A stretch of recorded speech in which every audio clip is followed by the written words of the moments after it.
Imagine you're 32, you have a job, bills, maybe a family, and perhaps one uncomfortable thought. I should have started investing years ago. You open your phone. Someone your age is posting about buying their second house.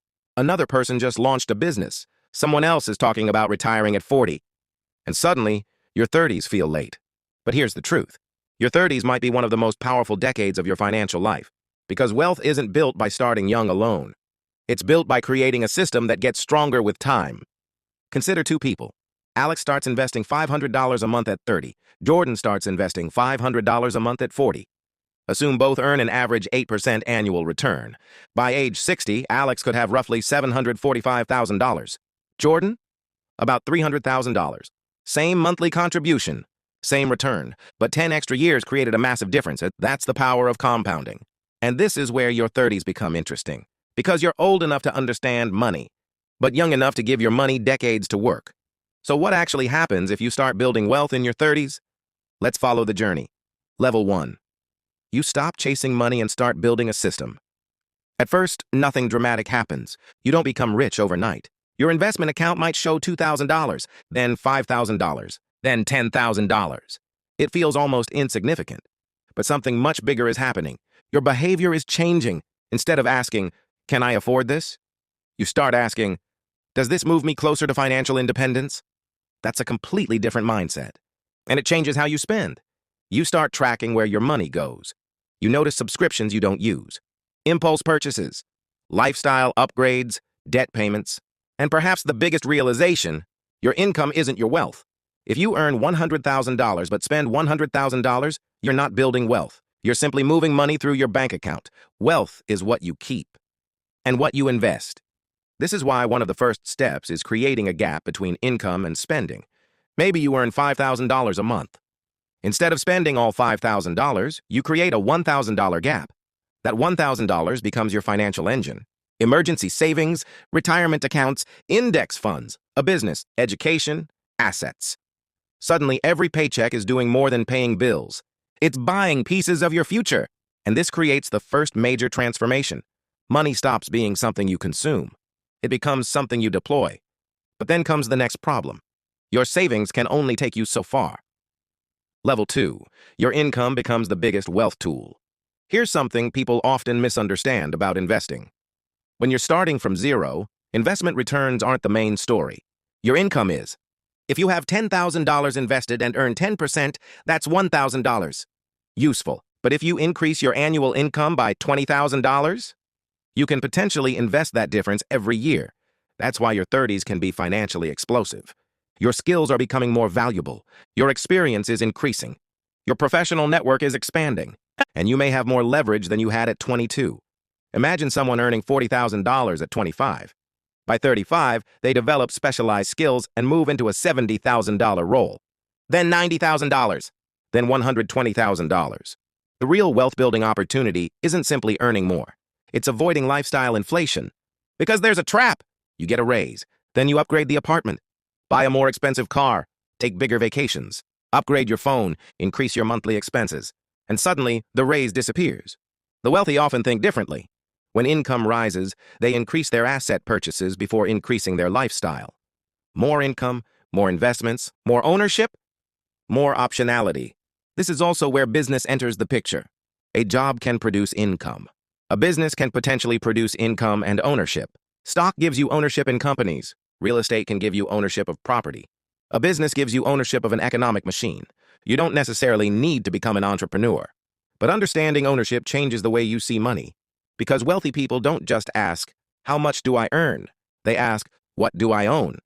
And that question leads to level 3. Level 3. Your money starts working while you sleep. This is where things become less visible. You go to work. Your investments don't. You sleep. Your assets don't. You take a vacation. Your ownership continues existing. This is the point where compounding starts becoming emotionally interesting. Suppose you invest $1,000 every month from age 30 to 60. At an average 8% annual return, you could end up with roughly $1.49 million. You personally contributed $360,000. The rest? Investment growth. That's the strange thing about compounding. At the beginning, you do most of the work. Later, the money begins doing more of it. Think of a snowball. At first, you're pushing. The snowball barely looks different. But as it rolls, it collects more snow. Then more. Then more. Your 30s are often the pushing phase. Your 40s are when the snowball gets noticeably larger. And your 50s, that's when the earlier decisions can become extremely visible. But there is another important detail. You don't need to predict which company will become the next Amazon. You don't need to trade stocks every morning. You don't need to become a financial genius. For many long-term investors, the boring approach is powerful. Diversify, keep costs low, invest consistently, stay invested. Give time a chance to work. Because the biggest enemy isn't always a bad investment. Sometimes it's your own behavior. Selling because the market crashes. Buying because everyone is excited, jumping into trends, trying to get rich quickly. Your 30s teach you something uncomfortable. Getting wealthy and staying invested are two different skills. And then another transformation begins. Your financial life starts becoming less fragile. Level 4. You buy freedom, not just things. At 25, a financial emergency can feel catastrophic. A broken car, a medical bill, a job loss. One unexpected expense can destroy months of progress. But after years of building assets and cash reserves, something changes. You gain a buffer. Then another. Eventually, you may have 6 months of expenses saved. Then substantial investments. Then perhaps a business. Then retirement accounts. Then property. The exact path is different for everyone, but the direction is the same. You become harder to financially destroy. And this is one of the most underrated benefits of wealth. It's not the Lamborghini. It's not the mansion. It's not the designer watch. It's the ability to say, no. You can leave a terrible job. You can negotiate harder. You can take a career risk. You can spend time with your children. You can start a company. You can move to another city. You can survive a recession without immediately panicking. Money becomes a shield. And eventually, it becomes a form of freedom. Consider someone with $100,000 in annual expenses. If they have no savings, losing their income is terrifying. But someone with a large portfolio and years of living expenses available has choices. That's what financial independence really means. More choices, and choices have enormous economic value. But there's one final level, the level where wealth stops being about you. Level 5. Your 30s can change your 40s, 50s, and even your family's future. Imagine reaching 40. You're not necessarily a millionaire, but you're no longer starting from zero. You have investments, your income is higher, your skills are stronger, your network is bigger, your debt is under control. Your financial habits are established, and something powerful has happened. You have time. Time for compounding. Time for career growth. Time for business growth. Time for assets to appreciate. Time for mistakes to recover. This is why starting in your 30s can be so different from starting in your 50s. You're not trying to build everything immediately. You're giving yourself decades, and wealth can become generational. Imagine you build a portfolio. Eventually, you use part of the wealth to help your children with education, or help them start a business, or provide a down payment, or simply teach them how investing works. The money isn't just transferred, the knowledge is transferred, and that may be even more valuable. Because the biggest advantage wealthy families often have isn't simply money, it's familiarity. They understand investing, they understand debt, they understand businesses, they understand taxes, they understand ownership, they understand delayed gratification. Children raised around these concepts may enter adulthood already understanding financial systems that others spend decades trying to learn. This is how a financial decision made at 30 can influence people you haven't even met yet. And there's another hidden advantage. Starting in your 30s forces you to become intentional. You begin asking better questions. What do I actually want? How much is enough? What kind of career do I want? Where should my money go? What risks am I willing to take? What risks am I unwilling to take? Because wealth isn't simply accumulation, it's alignment. Money should eventually serve a life, not replace one. Conclusion. You are not late. Here's the uncomfortable truth. If you're 30, you probably wish you started at 20. If you're 40, you probably wish you started at 30. And if you're 50, you may wish you had started at 40. But regret doesn't compound.